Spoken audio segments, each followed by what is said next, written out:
좀 같이 보겠습니다. 네. 1번 우주에 가장 많은 원소가 지구에 가장 많은 원소나 짝지어진 것은 우주에 가장 많은 원소는 수소고요. 지구에는 이제 핵까지 포함하면 핵에 철이 많기 때문에 수소, 철 이 순서대로 쓰면 됩니다. 네. 우주에 가장 많은 것은 수소고 지구에 가장 많은 원소는 철입니다. 철. 별의 탄생과 에너지원에 대한 설명으로 옳지 않은 것은 현재 태양 중심에서 헬륨이 생성되고 있어요. 수소가 헬륨으로 되는 그런 핵융합 반응이 일어나고 있습니다. 별은 일생 중 대부분 수소 핵융합 반응을 하면 보냅니다. 그럴 때 별 이름이 주계열성이라고 합니다. 주계열성으로 대부분을 보내고 별은 주로 핵융합 반응으로 에너지를 생성하는 게 맞습니다. 원시별은 중력 수축에 의해 온도가 상승합니다. 하강하는 게 아니라 상승합니다. 올라갑니다. 성운의 밀도가 높은 곳에서 별이 탄생하는 게 맞고요. 4번이고, 자, 지금 가는 이제 이렇게 뻗어 나가려는 그런 힘인데, 가는 내부 압력이라고 합니다. 우리가 내부 압력. 그 다음에 이게 뭉치려고 하는 거는 중력입니다. 중력. 내부 압력과 중력이 균형을 이루고 있어요. 그러니까 지금 이 화살표 길이가 같거든요. 그 길이는 힘의 크기를 의미하는데 균형을 이루고 있습니다. 가는 핵융합 반응으로 발생한 힘으로 압력이다. 맞는 의미입니다. 맞는 겁니다. 나는 중력 수축으로 발생하는 힘이다. 맞고요. 모든 별은 가와 나가 평형을 이루고 있다. 주계열성은 평형을 이루고 있는데 주계열성 말고 적색 거성이라든지 그런 애들은 평형을 이루고 있는 게 아니야. 모두는 아니야. 그래서 이제 3번 고르셔야 됩니다. 주계열성은 평형을 이루고 있어서 크기가 일정하게 유지가 되는데 적색 거성이라던가 이런 거는 커지기도 하고요. 어쩔 때는 이제 핵융합이 다 끝났으면 수축을 하는 별도 있습니다.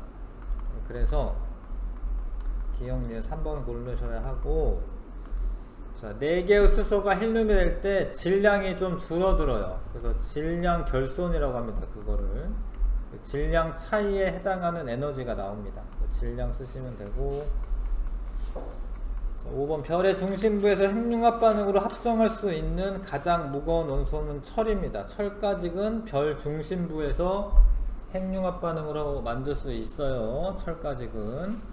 근데 철이 26번이에요. 철이 26번인데 그것까지는 만들 수가 있고, 그거보다 더 무거운 거는 초신성 폭발할 때 만들어지고요.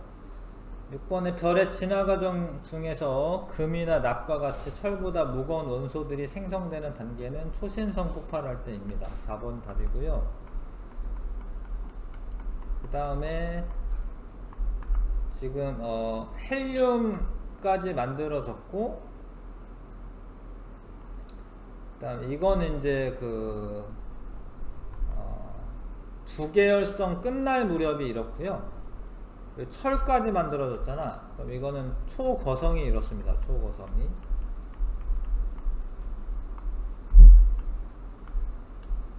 실제 크기는 고려하지 않았다. 아무튼 누가 질량 큰 거냐면 나가 큰 거죠. 가가 큰 게 아닙니다. 초신성 폭발을 일으켜 블랙홀이 될 수 있는 별은 가가 아닙니다. 나입니다. 나. 질량 크네. 나가 초고성이다. 맞네요. 2번 고르시면 되고요. 8번에 탄소와 철의 생성 과정과 우라늄의 생성 과정이 어떻게 다른지 설명하시오라고 되어 있는데, 모범 답안을 볼게요. 그러니까 탄소와 철은 별 내부에서 핵융합 반응에 의해서 만들어지며, 이렇게 쓰셔야 되고, 우라늄은 초신성 폭발로 만들어진다. 근데 초신성 폭발할 때도 사실 우라늄도 핵융합 반응이 일어나는 거는 맞아요. 근데 이제 중요한 거는 탄소와 철은 별 내부에서 만들어지는 거고, 우라늄은 초신성 폭발 과정에서 만들어지는 겁니다. 요거를 모범 답안으로 이걸 좀 써주세요. 이거를 다르게 쓴 친구들도 있는데 서술형은 모범 답안처럼 써야 됩니다.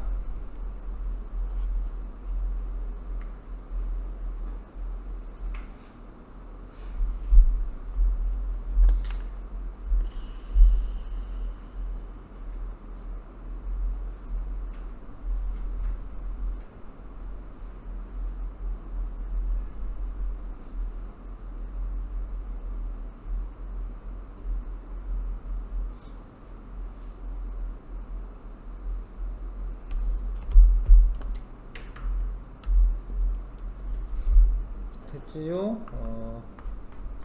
그 다음에 8번 다음에 9번. 자, 두계열성 단계에서 초고성까지 발달하는 애들은 무거운 애들입니다. 무거운 애들. 질량 큰 애들. 적색거성으로 발달하는 애들은 태양 정도면 적색거성이 됩니다. 가 과정에서 철보다 무거운 원소가 만들어진다. 요 있죠? 초신성 폭발이 있잖아. 그쵸? 이게 괜찮은 거고요. 태양의 진화 경로는 나입니다. 나. 태양은 적색거성이 될 거고요. 가는 나보다 질량이 더 작은 별이 아니라 질량이 더 큰 별이죠. 가가 질량이 큰 별이야. 네, 3번 고르면 되고. 자, 태양계 성운이 서서히 회전하면서 중력 수축하여 중심부에 원시태양이 만들어지고 원반부에 흩어져 있던 입자들이 모여 수많은 미행성체, 아직은 원시 행성이 아닙니다. 미행성체가 만들어지고 얘네들이 충돌하여서 원시 행성이 만들어지는 거예요.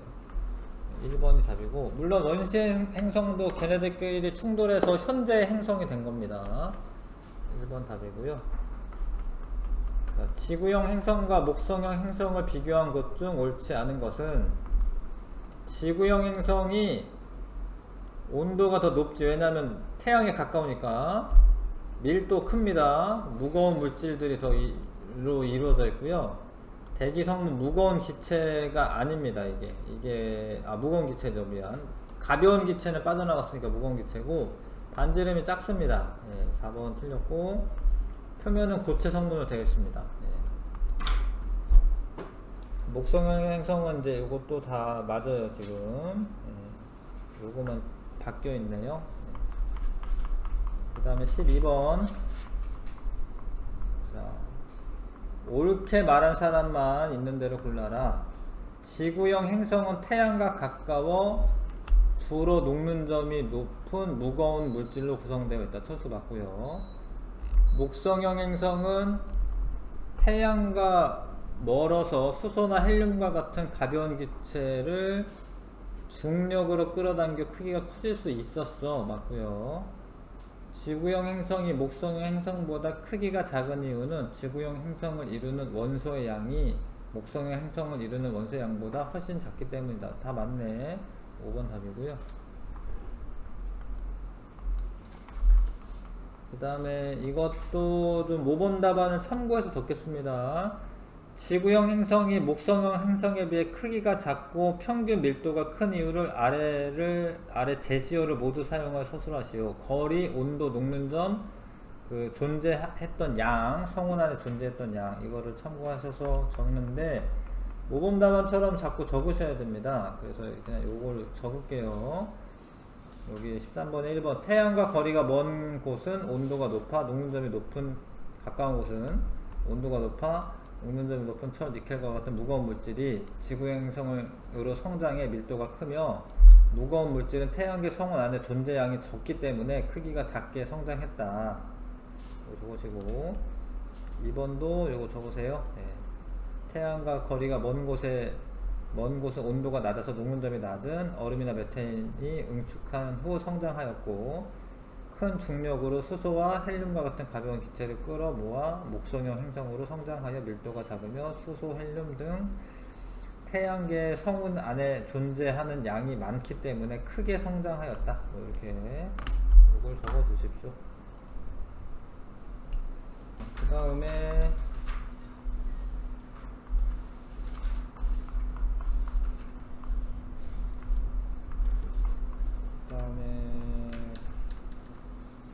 몇 번이죠? 11번, 13번까지 했고 14번에 지구가 형성되는 초기 과정을 간략하게 나타낸 것이다. 이에 대한 설명으로 옳은 거. 가에서 의해 원시 지구의 질량이 증가한다. 이 충돌하면서 질량 증가하는 겁니다. 그 다음에 다 과정에서 지구 표면 온도가 증가한다.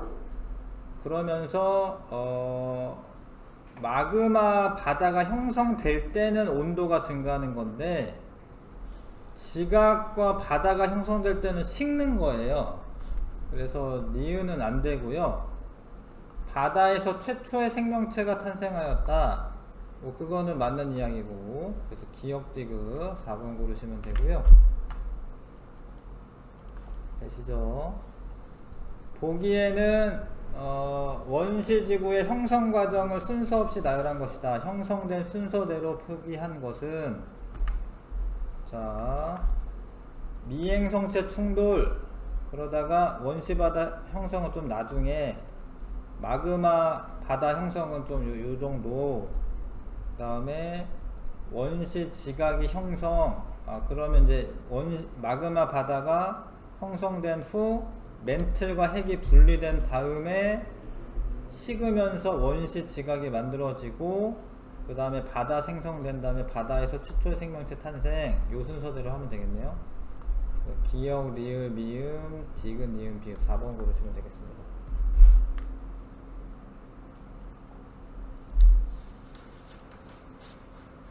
됐죠? 끝인가요? 이게?